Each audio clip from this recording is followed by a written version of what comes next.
आपको जरूर ग्राफिक्स के जरिए समझाएंगे। 2018 की बात कर लीजिए तो 81.10, 2013 की बात कर लीजिए तो 89.62 और 2008 में 71.6। तो ये अगर देखा जाए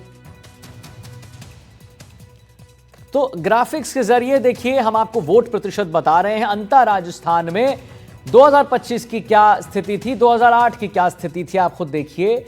और 2025 में 77.17% वोटिंग हो गई है। आज हम अभी बात कर रहे हैं 5 बजे की, 2023 में यही 80 से ज्यादा था, 81.17। अच्छा, 2018 में 81.10 यानी 10 और 2013 में 89.62% वोट पड़े थे।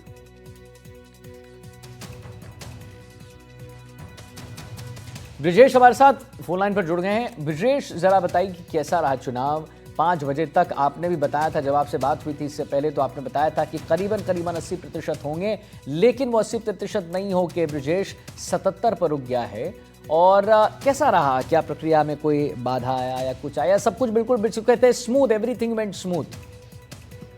जी बिल्कुल, 5 बजे का ये आंकड़ा है जो 77% के लगभग रहा है। अभी फाइनल आंकड़ा आना बाकी है, जो कि मतदान समाप्ति के अब से बाद में आएगा, क्योंकि लगभग 6 बज चुके हैं और इसके बाद आखिरी प्रतिशत जारी करेगा चुनाव आयोग। उसके बाद फाइनल प्रतिशत आएगा। हालांकि 12 जिले में आज अंतः विधानसभा के उपचुनाव होने थे, इसको लेकर शांतिपूर्ण मतदान पूर्ण रूपेण संपन्न हो चुका है। आखिरी दौर में भी मतदाताओं की कतार देखी गई है और जो ये अंतर विधानसभा में चुनाव हुआ है, इसमें मतदाताओं ने भरपूर उत्साह के साथ मतदान किया है। बहुत उत्साह के साथ मतदान किया है ब्रजेश, आप बता रहे हैं। तो आप ये बता रहे हैं ब्रजेश कि अभी जो फाइनल परसेंटेज है, जो वोट प्रतिशत है, वो फाइनल कब तक हम उसको समझें आ जाएगा? अभी तो देखिए यानी कि 77 है, तो क्या लग रहा है आपको?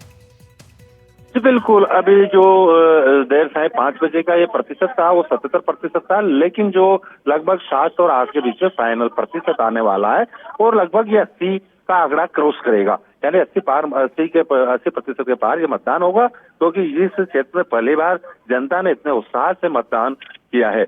देखने वाली बात यह कि हालांकि यह चुनाव पूर्ण रूपेण से घमासान की ओर था, लेकिन शांतिपूर्ण ये मतदान अब समाप्त हो चुका है। अच्छा ब्रजेश, एक बात बताइए, अगर मैं एक वोट परसेंटेज की बात पूछूं, जरा एक डिफरेंस पूछूं कि कितना ज्यादा महिलाओं की भागीदारी रही और कितना पुरुष का रहा, तो जरा उसके बारे में क्या जानकारी है आपके पास?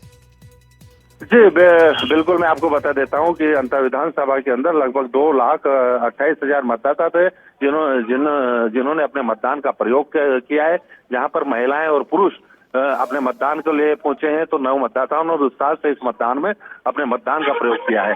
कल सुबह से ही मतदान केंद्रों पर मतदाताओं की काफी लाइनें देखी गई है। दूसरी ओर देखा जाए तो यहाँ पर जो 3 प्रत्याशी प्रमोद जैन बाया कांग्रेस से, तो भाजपा से मोहरपाल कुमार और निर्दलीय प्रत्याशी नरेश मीणा के बीच में कांटे की टक्कर बताई जा रही है और ये अंतिम समय तक 14 तारीख तक रहेगी, क्योंकि जब तक परिणाम नहीं आते हैं तब तक कुछ भी कहना संभव सी बात नहीं होगी। हालांकि अब चुनाव समाप्त हो गया है और भारतीय जनता पार्टी और कांग्रेस और निर्दलीय प्रत्याशी अपनी जीत का दावा कर रहे हैं। इस मतदान के अंदर सभी महिलाओं और पुरुषों ने उत्साह से भाग लिया है। बिल्कुल। हमारे साथ सुशांत ब्रजेश, आता हूं तुरंत आपके पास। सुशांत पारिक भी हमारे इनपुट एडिटर जुड़ गए हैं। सुशांत, जैसा आपने सुना, ब्रजेश कह रहे हैं कि इस बार महिलाओं ने बढ़ चढ़कर वोट दिया है और इस बार भारी भरकम वोट जो पड़ा है, वोट प्रतिशत जो है वो अभी उनका कहना है कि अभी थोड़ा वक्त लगेगा, लेकिन ज्यादा हो जाएगा, करीबन 80% तो होगा। सुशांत, जरा मैं आपसे जानना चाह रहा था कि एक जगह है जहां पर वोट का बहिष्कार हो रहा था, बाकायदा नरेश मीणा भी वहां पर गए, तो उसके बारे में क्या जानकारी आपके? क्या वहां पर वोट दिया गया है, नहीं या बहिष्कार ही किया उन्होंने पूरी तरह?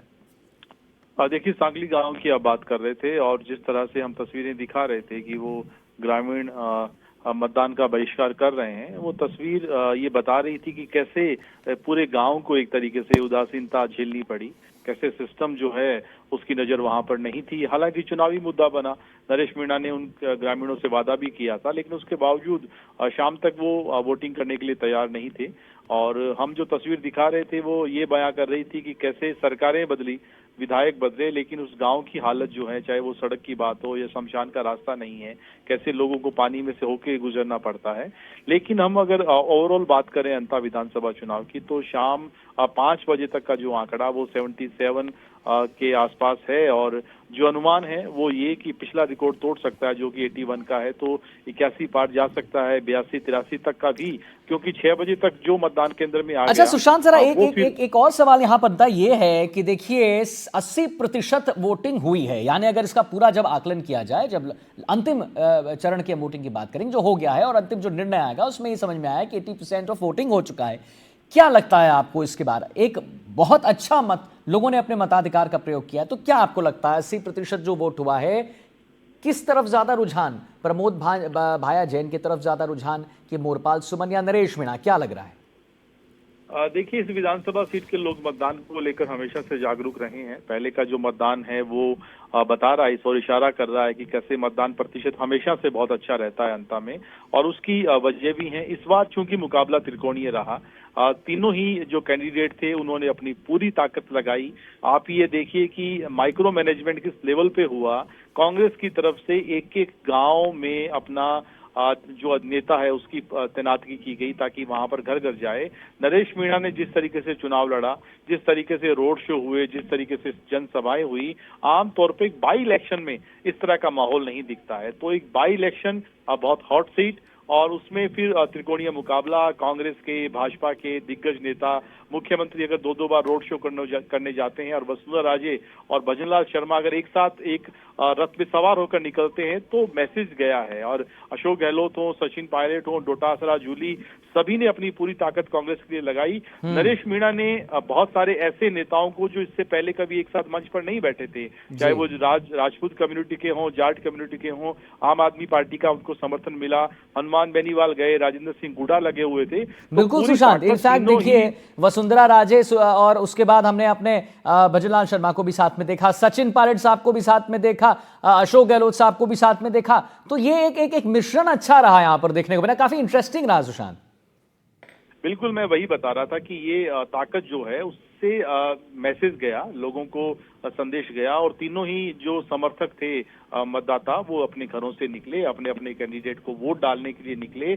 लेकिन जब प्रतिशत इतना ज्यादा हो, मुकाबला त्रिकोणीय हो, तो हार जीत का जो मार्जिन है वो बहुत कम रहने वाला है। क्योंकि आप ये समझिए कि कुछ एक जो अगर पिछला भी हम ट्रैक रिकॉर्ड उठाएं तो बहुत ज्यादा इस सीट पर मार्जिन नहीं रहता है। अब किसका पलड़ा भारी है, किसने किस वोट बैंक में सेंध लगाने की कोशिश की है, जैसा कि ब्रजेश बता रहे थे कि महिलाओं की भागीदारी बहुत ज्यादा रही है। तो महिलाएं अगर घरों से निकली हैं तो किस पार्टी के लिए या नरेश मीणा के लिए वो उनके वादों पर विश्वास करके वोट डालने निकली हैं, ये सारी बातें थोड़ा सा समय लगेगा जब बूथ वाइज प्रतिशत आएगा और अलग अलग सेक्टर का किस तरह का गणित रहा है उसके बाद साफ हो पाएगा। लेकिन इतना तय है कि मुकाबला त्रिकोणीय है, मुकाबला बहुत दिलचस्प सरकार के लिए लिटमस टेस्ट है ये पता लगाने के लिए कि 2 साल का कामकाज कैसा रहा, और कांग्रेस के लिए खास तौर पे पिछले उपचुनाव में जिस तरीके से करारी हार मिली थी, कांग्रेस के लिए वापसी करने के लिए एक ऐसी सीट जहां वो बताएगी कि राजस्थान में बतौर विपक्ष बहुत मजबूती से वो काम कर रहे हैं। और साथ ही ये चुनाव ये भी तय करेगा कि नरेश मीणा का सियासी भविष्य राजस्थान में क्या रहने वाला है। बिल्कुल नरेश, में बहुत इंटरेस्टिंग बात आप कह रहे हैं सुशांत की, ये चुनाव बिल्कुल ये तय करेगा कि नरेश मीणा निर्दलीय प्रत्याशी हैं और क्या उनका फ्यूचर रहेगा, कैसे वो मतलब उनका कैसा पल्लवन पुष्पन कैसा रहा और कैसे उन्होंने लोगों के लिए, क्योंकि नरेश मीणा एक ऐसे कैरेक्टर है, उनके कैरेक्टर स्केच को अगर देखा जाए सुशांत, वो हमेशा लोगों के लिए लड़ जाते हैं। एक बड़ा ही ड्रामेटिक हाई वोल्टेज ड्रामा जिसको हम अपने न्यूज वोकैबुलरी में कहते हैं, हमेशा नरेश मीणा का वो दिखता है। 2023 उसके बाद 2023 में वो छबड़ा से चुनाव लड़ते हैं, फिर वो देवली उनियारा उपचुनाव में पिछले साल उन्होंने समरावता का जो कांड हुआ उस वक्त वहां से वो चुनाव लड़ रहे थे, और अब फिर एक बार फिर से यानी पिछले 23 से 25 तक 2 सालों में तीसरा उनका चुनाव है। तो आप ये समझ सकते हैं कि किस तरह से विधायक बनने के लिए वो लगातार प्रयत्नशील हैं। अब अंता की जनता क्या उन्हें विधायक बनाएगी, अगर नहीं बनाएगी तो उनका सियासी करियर आगे किस दिशा में जाएगा, ये बहुत सारे सवाल ऐसे हैं जो चुनाव परिणाम तय करने वाला है। लेकिन भारतीय जनता पार्टी ने भी अपनी पूरी ताकत लगाई है इस सीट पर। आप वसुंधरा राजे वहां कैंप करके बैठी हुई थी, दुष्यंत जो सांसद है उनके पुत्र वो चुनाव के प्रभारी थे और घर घर जाकर उन्होंने वोट मांगे हैं।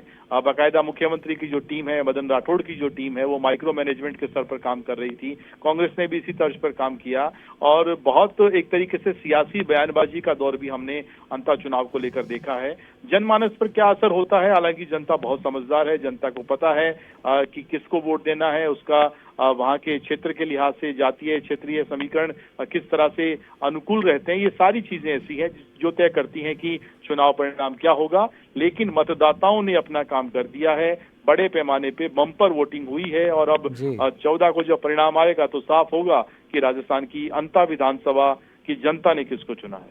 बिल्कुल। और सुशांत देखिए, कई यहाँ पर जो हम क्या कहें, मतलब कि इसको एक एज अ कुछ इंटरेस्टिंग